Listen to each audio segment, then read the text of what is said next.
इस बीच एक बड़ी खबर आपको बता दें, जी मीडिया के पास हाथरस केस की चार्जशीट है। सीबीआई ने यूपी पुलिस को जांच में लापरवाही का कसूरवार माना है। इस चार्जशीट में मुतासरा का मुलजिम संदीप के साथ अफेयर था। मुतासरा ने संदीप से बातचीत बंद कर दी थी। मुलजिम संदीप ने मुतासरा से राब्ता करने की कोशिश की।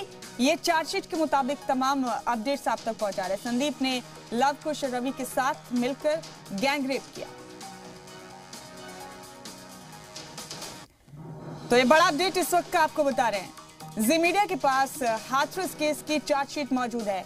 सीबीआई ने यूपी पुलिस की जांच में लापरवाही का कसूरवार माना है। इस चार्जशीट में यूपी पुलिस को आपको बता दें कि जांच में लापरवाही का कसूरवार मानते हुए बताया गया है कि मुतासरा का मुलजिम संदीप के साथ अफेयर था। मुतासरा ने संदीप से बातचीत बंद कर दी थी और फिर मुलजिम संदीप ने मुतासरा से राब्ता करने की कोशिश की। संदीप ने लव कुश और रवि के साथ मिलकर गैंगरेप किया। ये चार्जशीट के मुताबिक तमाम हवाले से हम आपसे बात कर रहे हैं। ये वो मेजर पॉइंट्स हैं जो इस चार्जशीट में मेंशन है।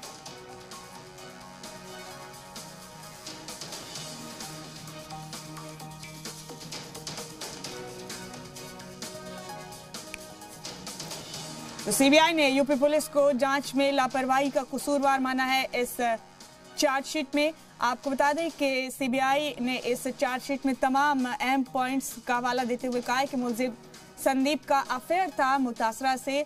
मुतासरा ने मुलजिम संदीप से बातचीत करना बंद कर दिया था और फिर संदीप ने मुतासरा से राब्ता करने की कोशिश की और जब वो नहीं मानी तो उसने लव कुश और रवि के साथ मिलकर गैंगरेप किया। और इस बीच एक बड़ा अपडेट ये कि हाथरस गैंगरेप केस में सीबीआई की चार्जशीट पर अखिलेश यादव ने योगी हुकूमत पर निशाना साधा है। अखिलेश यादव का कहना है कि योगी हुकूमत झूठ बोल रही थी। आज ये साबित हो गया।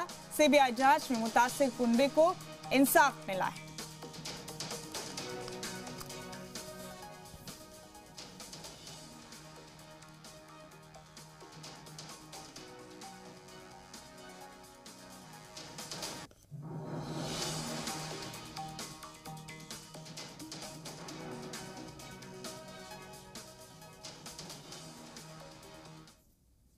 जो बात विपक्ष उस समय कह रहा था, मैं मीडिया के साथियों को भी बधाई दूंगा, धन्यवाद दूंगा कि उसमें उन्होंने सहयोग किया।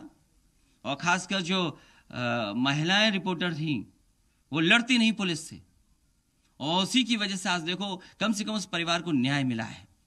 सरकार झूठी साबित हुई है। सरकार उस दिन भी झूठी थी, आज भी झूठी है सरकार।